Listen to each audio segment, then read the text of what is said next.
Morning, friends. Once again, all of you are welcome to our e-learning class. Dear students, for last 3 days there was electricity problem in Saputara. Our transformer had been burnt, so there was no electricity, and some charging, recharging, and net problems were there, and some technical problems were also arisen in my mobile handset.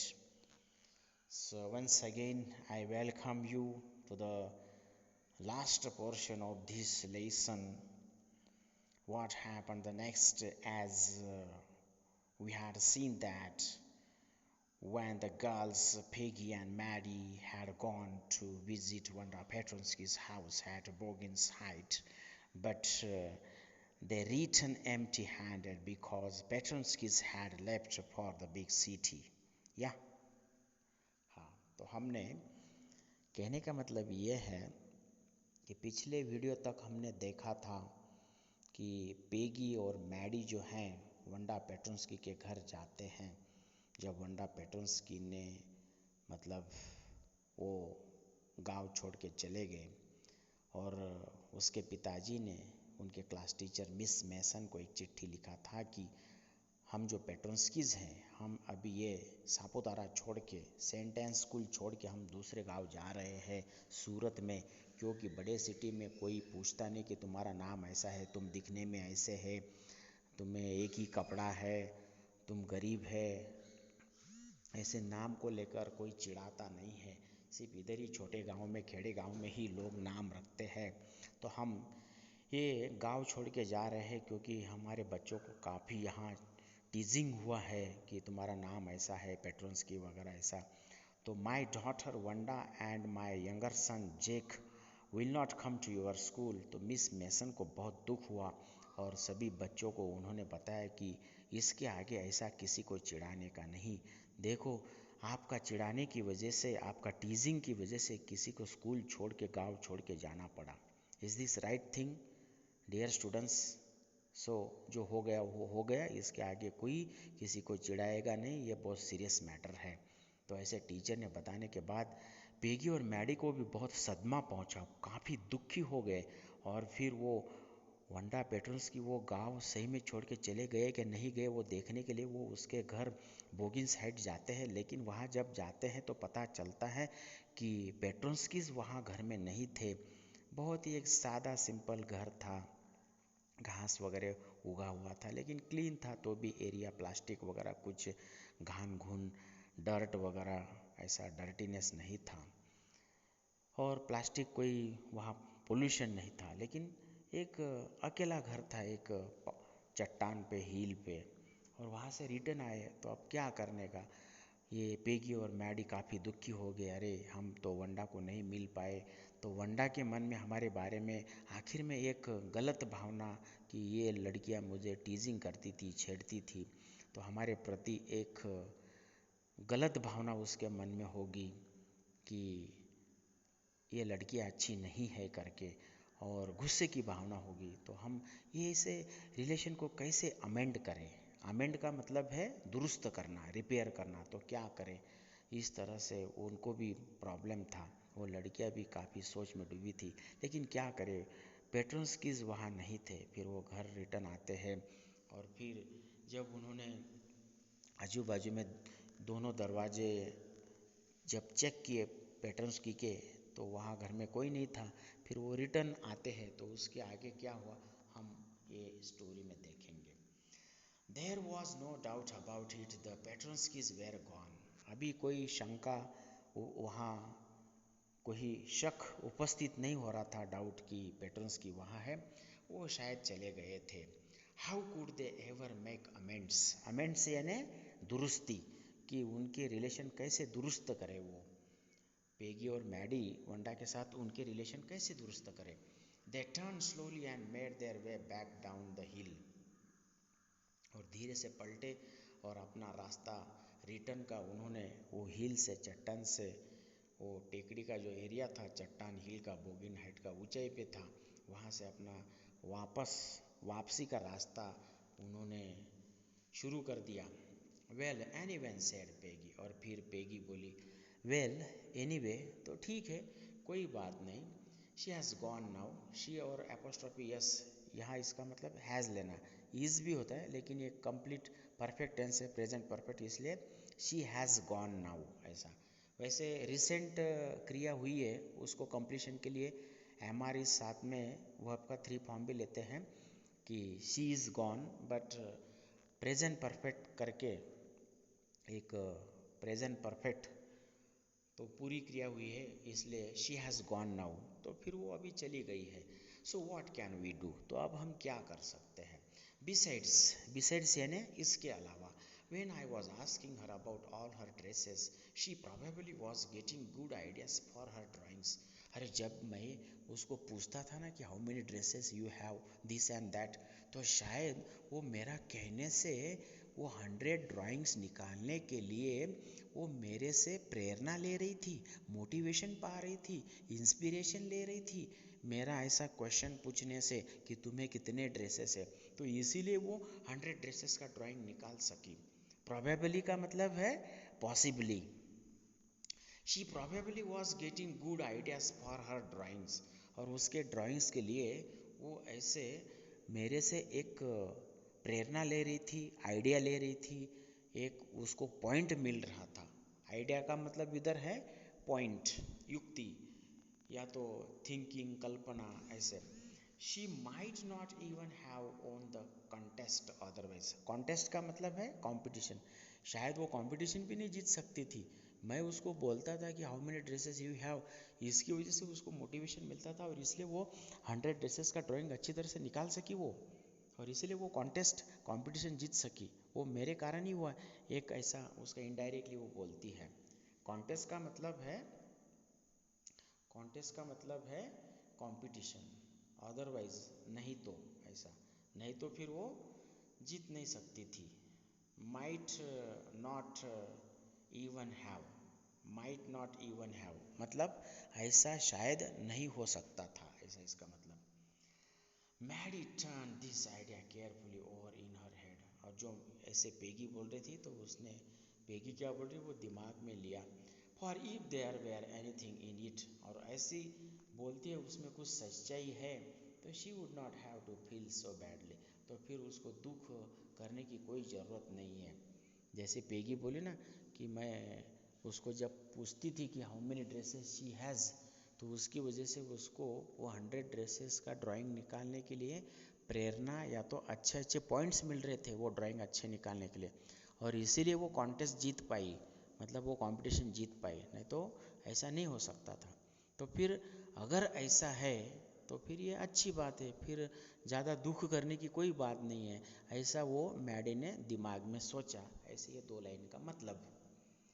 But that night she could not get to sleep, लेकिन Maddie को उस रात नींद नहीं आ सकती थी। She thought about Wanda and her faded blue dress, उसको वंडा और वंडा का वो एक ही ब्लू कलर का जो ड्रेस पहनती थी उसके जैसी वो गरीब थी मैडी जैसी, तो वो फेडेड कलर यानी कि लाइट कलर का जो ड्रेस था ब्लू, वो और वो वंडा उसके सामने, आंखों के सामने वो रात में आती हुई दिखाई दी। मतलब वो सोचने लगी वंडा के बारे में। And the little house she had lived in, और वो उसका बोगिन हाइट पे जो छोटा सा सिंपल घर देखा वो भी उसकी आंखों के सामने आने लगा।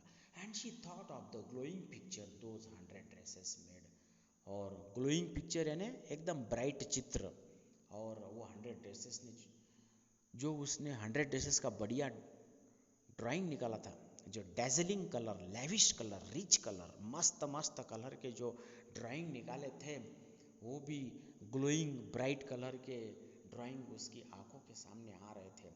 All lined up in the classroom, और वो क्लासरूम में दीवारें पे एक जैसे पूरे दीवारों में एक लाइन से लगाए थे, साइज और ज़्यादा ऊंचे भी नहीं, ज़्यादा नीचे भी नहीं, एकदम मीडियम हाइट पे वो पूरे ड्राइंग अच्छी तरह से लगाए थे, और वो उसकी आँख के सामने घूम रहे थे। मैडी की आंखों के सामने वो सभी ड्राइंग्स आ रहे थे। Beautiful drawings. At last Maddie sat up in bed, और रात में नींद नहीं आई तो फिर वो बेड पे बैठ गई। And pressed her forehead, forehead यानी ये अपने सिर का सामने का जो पार्ट रहता है ना, उसको फोरहेड बोलते हैं। और वो फोरहेड को, सामने वाला सिर को वो अपने हाथों में से दबाते हुए पकड़ के सोचने लगी। एंड रियली थॉट, और सचमुच में वो सोच में डूब गई। This was the hardest thinking she had ever done, और ये सबसे ज़्यादा हार्ड थिंकिंग उसने अब तक कोई भी थिंकिंग नहीं किया था, इतना वो थिंकिंग में डूब गई। After a long long time, और बहुत बहुत लंबे समय के बाद, she reached an important conclusion, और बहुत सोचा, और आखिर में बहुत सोचने के बाद, लॉन्ग लॉन्ग पीरियड तक, लॉन्ग लॉन्ग समय तक सोचने के बाद उसने एक उसमें से तर्क निकाला। कंक्लूजन का मतलब है तर्क, या तो फिर फाइनल डिसीजन। एक उसने लास्ट पॉइंट जिसे हम बोलते हैं कंक्लूजन, वो निकाला। She was never going to stand by, और इसके बाद वो कोई सपोर्ट नहीं करने वाली थी ऐसी चीज़ों को। स्टैंड बाय का मतलब है किसी के नज़दीक खड़ा रहना, या तो किसी को सपोर्ट करना कोई भी काम में, गलत काम है या अच्छा काम है, उसमें जब हम किसी को सपोर्ट करते हैं तो उसको स्टैंड बाय बोलते हैं। तो अभी now I will not go to support और stand by anyone else in this type of teasing to anyone else, क्योंकि टीजिंग का नतीजा क्या होता है कि किसी को गांव, स्कूल, शहर छोड़ के जाना पड़ता है दूसरे शहर, गांव में। This is not good. And से नथिंग अगेन, और कुछ नहीं बोली, चुपचाप बैठी रही और मन में डिसीजन लिया कि इसके आगे हम किसी को चिढ़ाएंगे नहीं, और जो चिढ़ाते रहेगा किसी को सपोर्ट भी नहीं करेंगे। और आगे क्या बोलती है, if she ever heard anybody picking on someone because they were funny looking or because they had strange names, she would speak up।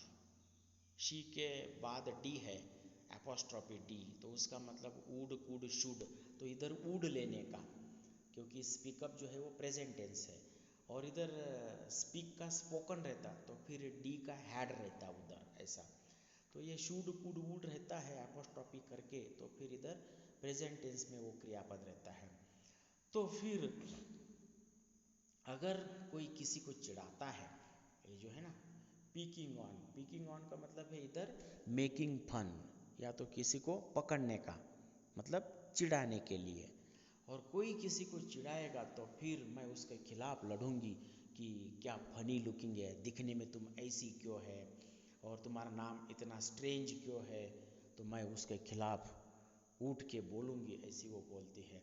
Even if it meant losing Peggy's friendship, और चाहे पेगी का friendship क्यों खोना ना पड़े, Peggy भी ऐसी बोलती रहेंगी, किसी को चिढ़ाएंगी तो उसके खिलाफ भी मैं लड़ूंगी, और पेगी को oppose, I will oppose her.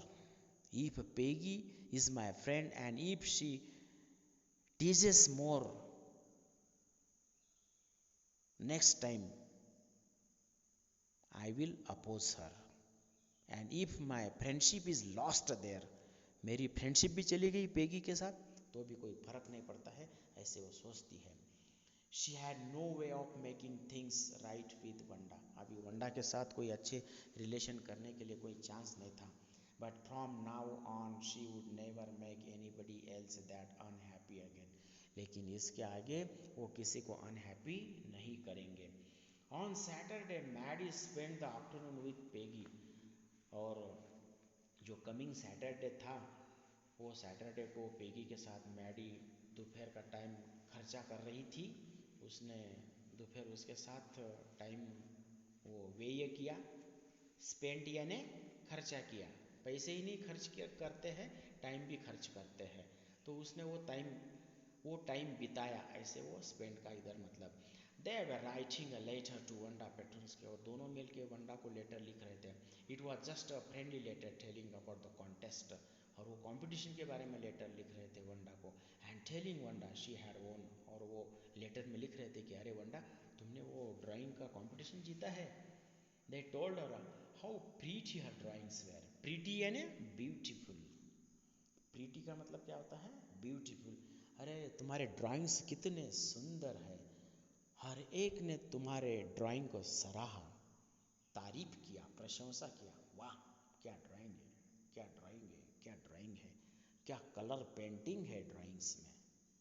And they asked her if she liked where she was living and if she liked her new teacher. और ड्राइंग के बारे में बताया, बहुत ही बढ़िया ड्राइंग्स है उसके 100 ड्रेसेस का।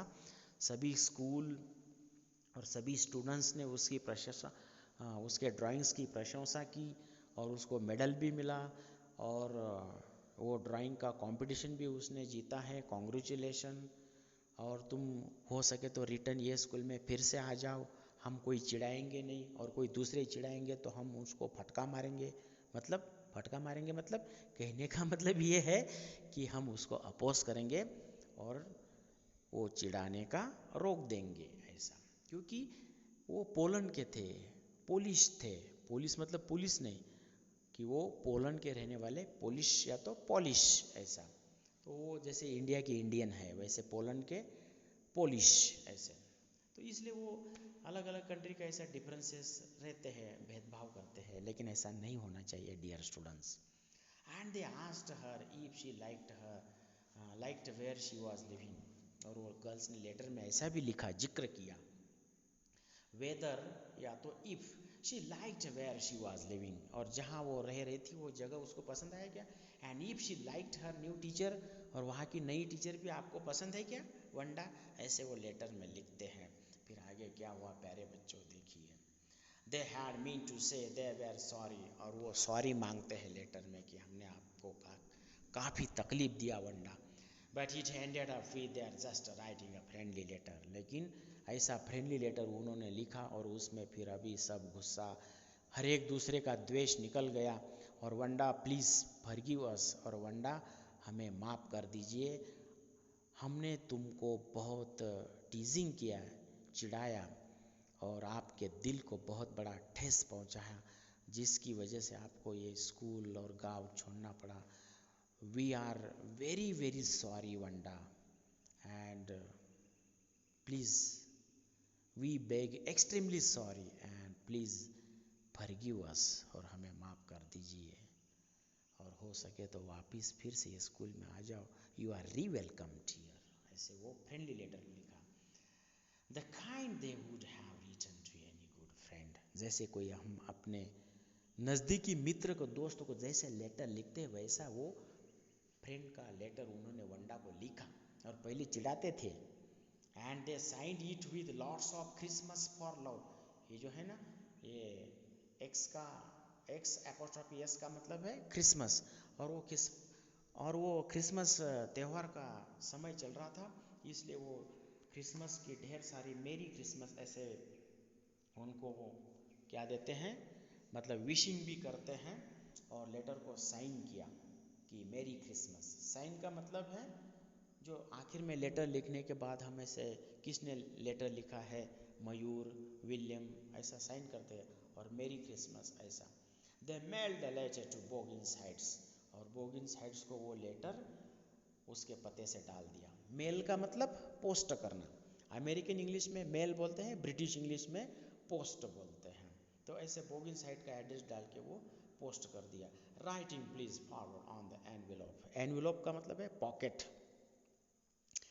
वो ऐसे राखी और कुछ भेजते हैं ना पॉकेट के अंदर, और वो पॉकेट जो रहता है उसको एनवेलोप भी बोलते हैं। और ऊपर से हम एड्रेस डालते हैं और फिर लिखते हैं प्लीज़ फॉरवर्ड। प्लीज़ फॉरवर्ड यानी ये लेटर को आगे भेजिए, जो लिखा हुआ एड्रेस है उसके ऊपर भेजिए। Days passed and there was no answer. Letter लिखा, वो चिट्ठी लिखा, पॉकेट के अंदर एनवेलोप के अंदर डाल दिया, ऊपर एड्रेस डाला, और वो लेटर को भेज दो ऐसा प्लीज़ फॉरवर्ड करके लिख दिया। लेकिन बहुत सारे दिन पास हो गए and there was no answer, कोई जवाब नहीं आया लेटर का। एनवेलोप का मतलब होता है पॉकेट। जैसे किसी को बर्थडे गिफ्ट का पैसा देते ना, 100 रुपीज़ 50 रुपीज़, वो पॉकेट में डालते हैं, तो वो पॉकेट को एनवेलोप भी बोलते हैं। पॉकेट को एनवेलोप, एनवेलोप ये भी शब्द है। तो कोई आंसर नहीं आया, but the letter did not come back. तो लेटर का जवाब नहीं आया, लेकिन उनका लिखा हुआ लेटर भी वापस नहीं आया। So maybe Wanda had received it, शायद वंडा को वो लेटर मिला होगा। रिसीव का मतलब है मिलना। Perhaps she was so hurt, शायद वो काफ़ी दुखी हो गई होंगी। हर्ट का मतलब मन को शारीरिक जो ये लगता है, जख्म होता है, मानसिक हो एवं फिजिकल दुख हो, उसको हर्ट बोलते हैं। HURT, हर्ट यानी वो हार्ट को हर्ट होता है या अपने बॉडी को भी हर्ट होता है। तो HURT, हर्ट का मतलब है दुख, दर्द। परहैप्स यानी शायद, perhaps she was so hurt, शायद उसको बहुत दुख हुआ था।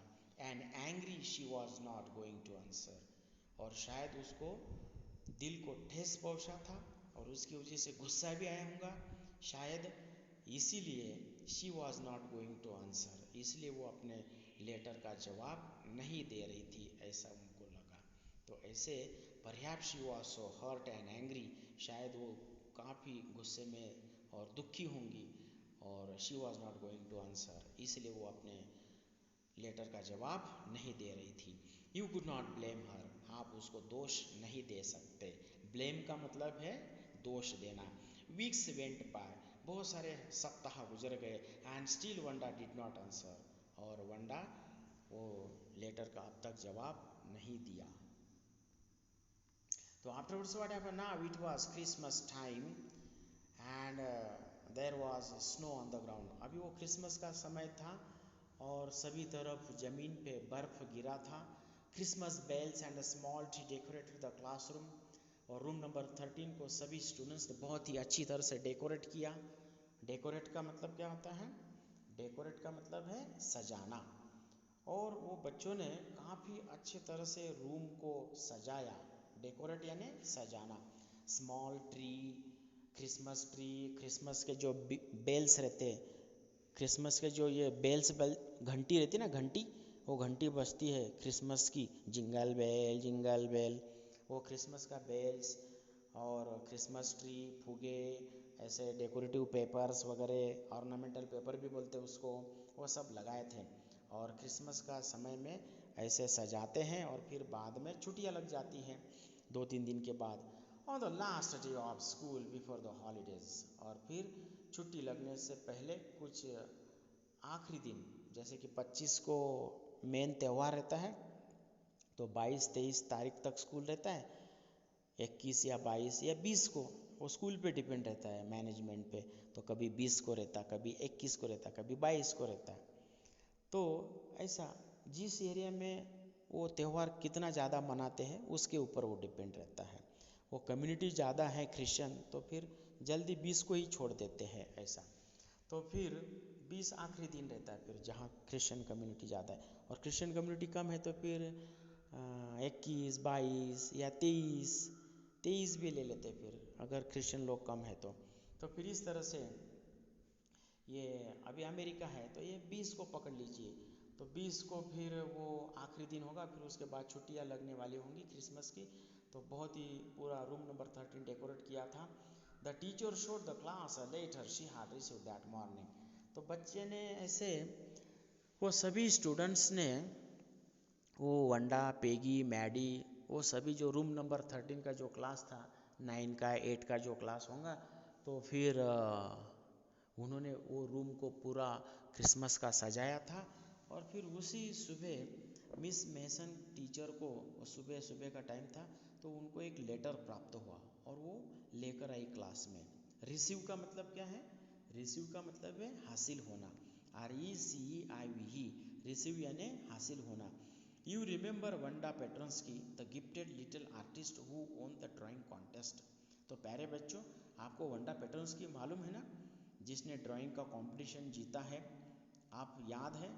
रिमेंबर, रिमेंबर यानी याद करना, कॉन्टेस्ट यानी competition. Well she has written me, और उसने मुझे एक चिट्ठी लिखा है, एक लेटर लिखा है। And I am glad to know where she lives, और मुझे खुशी है कि अब उसका एड्रेस मुझे मिल गया है। क्यों? Because now I can send her medal, और ये ड्राइंग कंपटीशन का जो मेडल उसको प्राप्त हुआ है वो अब मैं उसका एड्रेस से भेज सकती हूँ। उसने लेटर हमें लिखा, इसका मतलब हमारा एड्रेस है और जहाँ से लेटर आए हैं वो उसका भी एड्रेस है, तो वंडा का, और वो वंडा का भी एड्रेस है। तो फिर अभी उसको ये ड्राइंग कंपटीशन का मेडल जो है, किताब, अवार्ड, बख्शीश, पुरस्कार, वो उसको मैं भेज दूंगी उस एड्रेस से, ऐसे बोलती है। इसलिए मुझे काफ़ी खुशी है। ग्लैड का मतलब है हैप्पीनेस, ग्लैड यानी happy. Now I can send her medal, I want to read her letter to you. अब मैं जो लेटर है वो आपको पढ़ के दिखाती हूँ, प्यारे बच्चों सुनिए। ऐसे वो टीचर बोलती है। आगे क्या हुआ लेटर में देखिए क्या इन्फॉर्मेशन है। Dear Miss Mason, how are you and room 13। Miss Mason आप कैसी हो, और रूम नंबर 13 वो भी कैसा है। रूम नंबर 13 का मतलब रूम नंबर 13 की दीवारें क्या, वॉल क्या, रूम नंबर 13 की दीवारें कैसी, ऐसा उसका मतलब हुआ क्या? नहीं, रूम नंबर 13 का मतलब ये हुआ कि रूम नंबर 13 में के जो सभी गर्ल्स बॉयज़ जो स्टूडेंट्स हैं वो कैसे हैं, और आप भी कैसे हैं टीचर, माय डियर टीचर, ऐसी वो बोली। लेटर में लिखती हूँ, dear Miss Mason, how are you and room 13। Miss Mason, my dear loving teacher, how are you and how are the students of room number 13, ऐसे वो पूछती है। Please tell the girls they can keep those 100 dresses because in my new house I have 100 new ones all lined up in my closet. My dear teacher, you, वो हमारे मेरे पिछले school में आपके यहाँ, अभी तो मैं ये नया सिटी आ गई है, तो वहाँ आपके स्कूल में जब मैं पढ़ती थी वहाँ जो मेरे 100 ड्रेसेस का ड्राइंग है ना, तो वो 100 ड्रेसेस का ड्राइंग एक एक करके सभी गर्ल्स या सभी बॉयज़ सभी स्टूडेंट्स को बांट दो, वो ऐसी वो बोली। देखो कितनी प्यारी लड़की है वो। और because in my new house I have 100 new once, और मैं यहाँ आई है ना, तो मैं अभी ये गांव में आई ना, तो फिर से मैंने ड्राइंग बनाना शुरू कर दिया, और मेरा ये नया घर का जो नया कपाट है ना, उसमें फिर से मैंने 100 ड्रेसेस के 100 ड्राइंग फिर से निकाल लिए हैं टीचर। और जो मेरे पुराने स्कूल में आपके यहाँ जो मेरे 100 ड्रेसेस के ड्राइंग थे ना, वो सभी लड़कियाँ और बच्चों में बांट दीजिए डियर टीचर, ऐसी वो बोलती है। क्लोजेट यानी कबोर्ड, कपाट, तो कपाट में है मेरे यहाँ दूसरे अभी। I would like that girl Peggy to have the drawing of the green dress with the red trimming. Trimming यानी वो झालर पट्टी स्ट्रिप, तो वो रेड बॉर्डर का जो एक ग्रीन कलर का ड्रेस का ड्राइंग है ना, वो मुझे लगता है कि पेगी को दीजिए उसको मेरी तरफ से प्रेजेंट करके। And her friend Maddie to have the blue one, और उसके साथ में जो एक फ्रेंड रहती है ना वो मैडी, उसको वो ब्लू कलर का दे दीजिए फॉर क्रिसमस, और क्रिसमस के लिए, मेरी क्रिसमस के लिए। I miss that school and my new teacher does not equalise with you. मुझे पुराने आपके स्कूल की बहुत याद आती है टीचर। और क्रिसमस के दिनों में तो हम बहुत एंजॉय करते थे अपने आपके यहाँ के पुराने स्कूल में। जैसे ही क्रिसमस आता है तो हम डेकोरेशन, नहीं क्या, ये फुगे लगाना, बलून्स, और अलग अलग क्रिसमस ट्री, उसके ड्राइंग्स निकालना, डेकोरेशन करना, वो जो बेल्स रहते हैं क्रिसमस बेल्स, वो बजाने वाले लगाना, पूरे क्लास को डेकोरेट करना, वो हम करते थे। बहुत मुझे याद आता है क्रिसमस का। और आप सभी को मेरी तरफ से मेरी क्रिसमस ऐसी भी बोलती है। और teacher, I miss that school, और टीचर हमारा जो पुराना स्कूल है आपका, वो मुझे बहुत याद आता है। मिस यानी याद आना। I miss that school and my new teacher does not equalise with you. और मेरी जो यहाँ की नई टीचर है ना मिस मैसन, वो आपके जैसी नहीं है। आपके जैसे नहीं मतलब सभी टीचर अच्छे ही रहते हैं, लेकिन अभी वो नई जगह है, नया स्कूल है, वो एडजस्टमेंट होने में टाइम लगेगा। इसलिए जब वो यूज टू हो जाएगा तो वो भी टीचर अच्छे ही बन जाएंगे। सभी लोग अच्छे ही रहते हैं, हम अच्छे तो दुनिया अच्छी है कि नहीं। लेकिन उसको याद आता है वो पिछला जो टीचर है, क्योंकि उनके साथ ज़्यादा समय बिताया, इसलिए उनके साथ ज़्यादा लगाव हो गया था, अटैचमेंट हो गया था, इसलिए ऐसी बोल रही है। और छोटी लड़की है ना बेचारी, merry Christmas to you and everybody, yours truly Wanda Petronski. और डियर टीचर, सभी को मेरी तरफ से मेरी क्रिसमस, आपको भी और एवरीबडी और हर एक को, वो स्टूडेंट को रूम नंबर 13 के सभी को मेरी क्रिसमस, यूएस से ट्रूली और आपकी आज्ञाधारी वंडा पेट्रन्स्की, ऐसी वो बोलती है। तो फिर ऐसा होने के बाद क्या हुआ, पेग शी सेड, शी का मतलब मैडी। अभी मैडी वो ड्राइंग्स लेकर आते हैं जब टीचर ने दिया, क्योंकि अभी वंडा पेट्रन्स्की का लेटर सभी ने पढ़ा और टीचर ने भी सभी को ड्राइंग्स बांट दिए। क्रिसमस का वो डेकोरेशन हुआ, फिर उनको एक एक ड्राइंग मिलने के बाद ये घर आते हैं पेगी और मैडी। तो फिर शी यानी इधर पेग शी सेड, यहाँ शी का मतलब मैडी, यहाँ शी का मतलब मैडी। मैडी वो पेगी को बोलती है, शॉर्टकट में पेगी को पेग बोलती है। Let me see your picture, अरे तुम्हारा ड्राइंग दिखाओ जो वंडा ने तुम्हें दिया है टीचर की तरफ से, और मुझे ब्लू कलर का दिया है जो वंडा ने लेटर में लिखा है। व्हाट्स द मैटर, क्या बात है, आस्क्ड पेगी। और पेगी बोली क्या हुआ वो ड्राइंग के बारे में। As they clattered up to her room where Wanda's drawing was lying face down on the bed. और वो पेगी के रूम में वो जो ड्राइंग था ग्रीन कलर का, वो ऐसे उल्टा पड़ा हुआ था। वो देखने के लिए झटपट झटपट वो रूम के तरफ ऊपर चढ़ गए। क्लैटर अप का मतलब क्या है, ऐसे खड़खड़ खड़खड़ आवाज़ करते हुए पैरों का, चप्पल्स का, शूज़ का जो खड़खड़ आवाज़ करते हुए चलते हैं उसको क्लैटर अप बोलते हैं या तो क्लैटर बोलते हैं।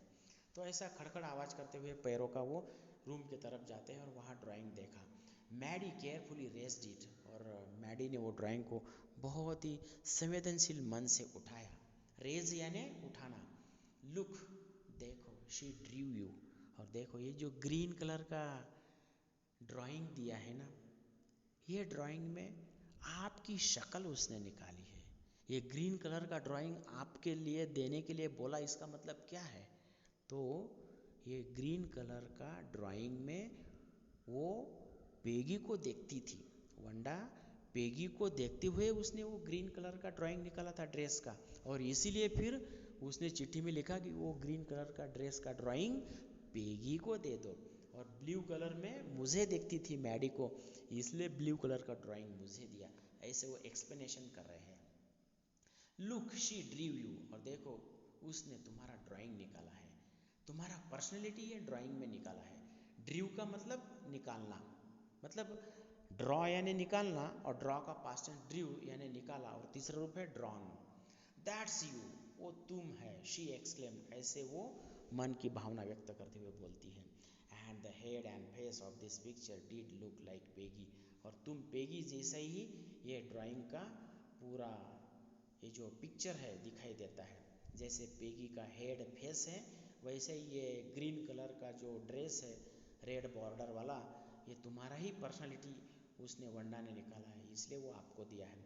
What did I said, said Peggy, और पेगी बोली, तो वही तो मैं बोली थी ना कि शायद मैंने वो ड्रेसेस के बारे में जब पूछती थी कि कितने हैं, उससे वो प्रेरणा लेती थी, ऐसी वो पेगी बोलती है, बहाना करती है।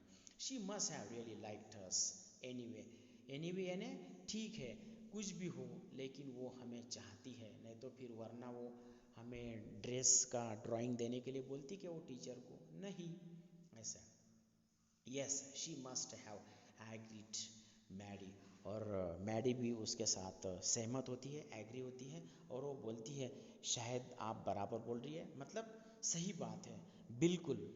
यस शी मस्ट हैव, बराबर, वो हमें चाहती है, इसलिए उसने हमें ये ड्राइंग का ड्रेसेस का ये प्रेजेंट दिया। And she blinked away the tears that came every time she thought of Wanda standing alone in that sunny spot in the schoolyard। और स्कूल के ग्राउंड में वो वंडा जब खड़ी रहती थी, looking stolidly over at the group of laughing girls, सभी girls उसको हंसते थे, और वो निष्क्रियता से, पैसिव, स्टोलिडली यानी बिना कुछ किए, कोई चिढ़ा रहा है तो भी तुम कुछ नहीं करते हैं, उसको स्टोलिडली बोलते हैं, उसको पैसिव बोलते हैं।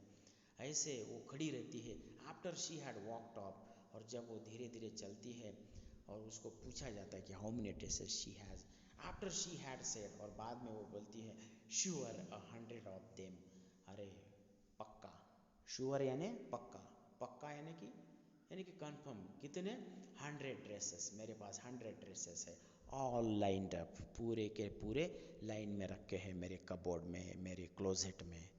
क्लोजेट और कबोर्ड का मतलब होता है कपाट। तो इस तरह से ये आप यहाँ, वो इतना सहन करते हुए वो चुपचाप आंसर देती थी। जब लड़कियां उसको पूछती थी कि कितने ड्रेसेस है, तो वो बोलती थी कि मेरे पास 100 ड्रेसेस है। लेकिन वो 100 ड्रेसेस रियल में क्या थे, वो रोज़ एक एक एक एक करके 100 ड्राइंग्स निकाले थे, वो 100 ड्रेसेस थे। किसी पेपर पे, चार्ट बोर्ड पे, चार्ट पेपर पे, पुष्ठे पे, ऐसे कार्डबोर्ड पे, मतलब चार्ट पेपर पे ड्राइंग निकालना, और फिर वो कार्डबोर्ड जो रहता है, पुट्ठा पृष्ठा, उसको वो चिपका देना। ऐसे उसने 100 ड्राइंग्स निकाले थे। और जब लड़कियां पूछती थी कि कितने ड्रेसेस है, क्योंकि तुम तो एक ही ड्रेस पहन के आती है, तुम्हें तो एक ही ड्रेस है पहनने के लिए, और तुम ऐसे क्यों बोलती कि मेरे पास 100 ड्रेसेस है, झूठ बोलती है, ऐसे चिढ़ाते थे। तो फिर ये 100 ड्रेसेस उसने ड्राइंग निकाले थे, और उसको सही में वो ड्रेसेस मानती थी। और वो ड्राइंग कंपटीशन उसको लगा कि वो ड्राइंग कंपटीशन होगा, फिर वो 100 ड्रेसेस का ड्राइंग का मैं डिस्प्ले कर दूंगी कंपटीशन के लिए। और फिर ऐसा जब वो ड्राइंग के ड्रेसेस उसने कंपटीशन में रखे, तो फिर वो ड्राइंग कंपटीशन का किताब जो है, मेडल उसने जीता, वंडा पेट्रोल्स्की ने। तो यहाँ हम क्या मोरल ले सकते हैं? मोरल फ्रॉम दिस लेसन और story we learn that we should not tease anyone else. हम किसी को चिढ़ाना नहीं चाहिए, हमने किसी को चिढ़ाना नहीं चाहिए। नहीं तो चिढ़ाने की वजह से क्या हो सकता है, ऐसे किसी को बहुत दुख दर्द होता है मन में, और फिर उसको वो क्लास, वो स्कूल, वो गांव, वो शहर छोड़ के दूसरे शहर गांव में जाना पड़ता है, और उसकी वजह से वो मानसिक रोगी बन सकता है, उसका लाइफ उद्ध्वस्त हो सकता है। तो प्यारे बच्चों, हमने ऐसे हर एक दूसरे की भावना की कदर करना चाहिए, ये यहाँ हम सीख सकते हैं। This is the lesson from this story. Now next we will discuss its questions and answer, and then next lessons. Till then, goodbye, see you tomorrow.